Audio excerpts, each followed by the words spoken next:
before we even talk about that story, I want to say this is not the fault of white people or white media, right? It is also it points to a cultural issue when it comes to black people as well, right? And the bigotry of low expectations when it comes to black culture. An example of that bigotry I experienced when I was young, I had a crush on this black guy in my class named Jamal, and Jamal and I shared an economics class in high school, and we would talk for hours on the phone at home. We also had a biology class together. We'd get through our homework together. And then one day in economics class, I don't remember why my professor brought this up, or teacher rather, it was high school, Mr. White asked a question about snitches, right? And whether or not people should come forth if they knew something to be true.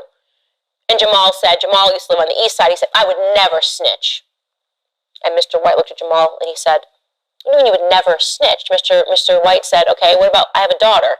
If you witnessed that in a drive-by shooting, my young daughter got shot and died, Jamal, tell me that you would tell the police that the person that you saw did it. If you saw the person who shot him. Jamal got up, was trying to act real hood. Man, I would never say nothing. Not where I'm from. You don't snitch for no reason. You don't snitch. You don't nothing. No, you don't say anything. That's just not. It's against the code. I remember looking at Jamal and just watching my crush dissipate. I want nothing to do with this filthy animal that would watch a child get shot, watch a child die, and thinks that it's cool, that it's some part of the code, this unspoken black code, not to say anything. I want nothing to do with that code, period. Call me a snitch, I don't care. If I watch a child get shot and I know who did it, I am telling the officers, I am telling the family, I want nothing to do with the cancerous culture that tells me otherwise. Why am I telling you guys this completely innocuous story from my high school? Because it's not so innocuous, right? Because people like Jamal grow up and they become people that don't say something. I mean, it's a murder case. No one wants to go down for it. No one. Devonnie Benton's younger cousin, Sergio Kitchens, says Benton is on trial for murder simply because his friends turned on him. Just go to see, like, you ain't got no real friends out here. Yeah. You know what I'm saying? I learned from that. You know what I'm saying? Like, I'm not happy that it happened, but you know what I'm saying? I'm kind of good to see that, be on the outside looking in. Kitchens is now a member of the neighborhood rap group SPC, known as Shady Park Clique, like his cousin once was.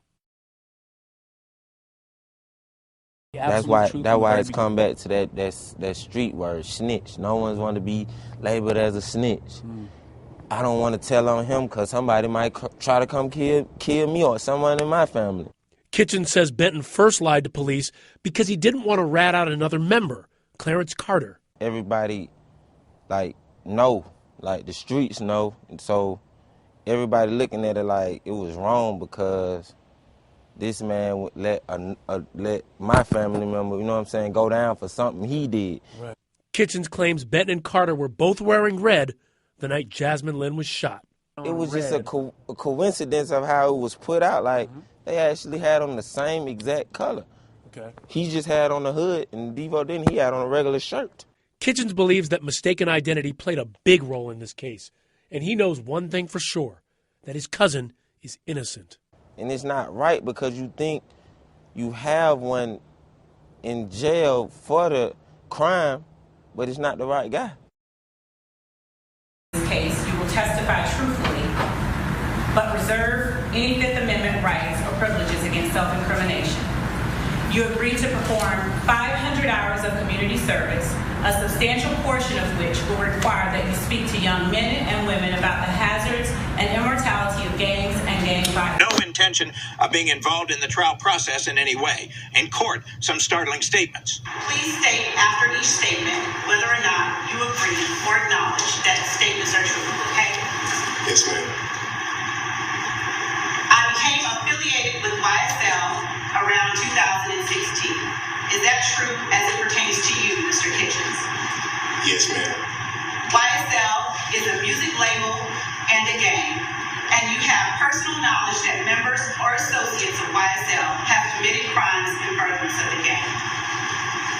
Yes, ma'am. You were present when law enforcement officers stopped the vehicle which you were present along with Jeffrey Williams, wherein hydrocodone, methamphetamines, and a firearm were recovered. These items did not belong to you. Yes, ma'am. And do you acknowledge the following statement? I recognize, accept, and deeply regret that my talent and music indirectly furthered YSL the game to the detriment of my community. YSL as a game must end. Is that your statement or acknowledgement? Yes. Is there any situation where you think it's okay to talk to the police? Yeah, definitely. Say hello, how you feel, everything all right, period. That's it. There's nothing really to talk about with the police. I mean, for what?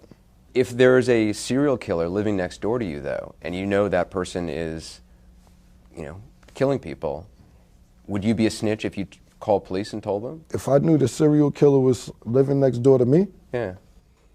No, I wouldn't call and tell anybody on him, but I'll probably move, but I'm not going to call and be like, the serial killer's in 4E. You were shot in both arms? Yes. And you have nerve damage in one of them? Yes. Does it still hurt? Oh yeah, definitely. Feels like my hand is numb. It's in an ice box all day. If you had seen who shot you, would you have told police? No. Why? Because the type of business I'm in, it would definitely hurt my business. And the way that I was raised, I just don't do that. I was raised differently, not to tell. A lot of people, though, hearing that are going to say that that's not a good thing. The people that say it's not a good thing are most likely the people that don't buy my records. You know what I'm saying? The people that buy my records kind of understand where I'm coming from. I have a fan base of 500,000 people, which means every time my album comes out, I sell 500,000 on a good day, on a bad day. On a great day, I sell 2 million records. So basically, the people who would say that that isn't a good thing, I don't think those are the same people that buy my album. The people that buy my music will understand why I'm saying what I'm saying. So for you, it's really about business? It's about business, but it's still also a code of ethics. Like I said, I'm raised from where we wasn't raised to tell. You wasn't brought up to say, hey, this guy did that, this guy did that. It's kind of like, not saying go do something bad to the person who did something to you, but it's kind of policing your own community. Hit that notification bell, like, subscribe. Much love, Mr. Pay Me Money.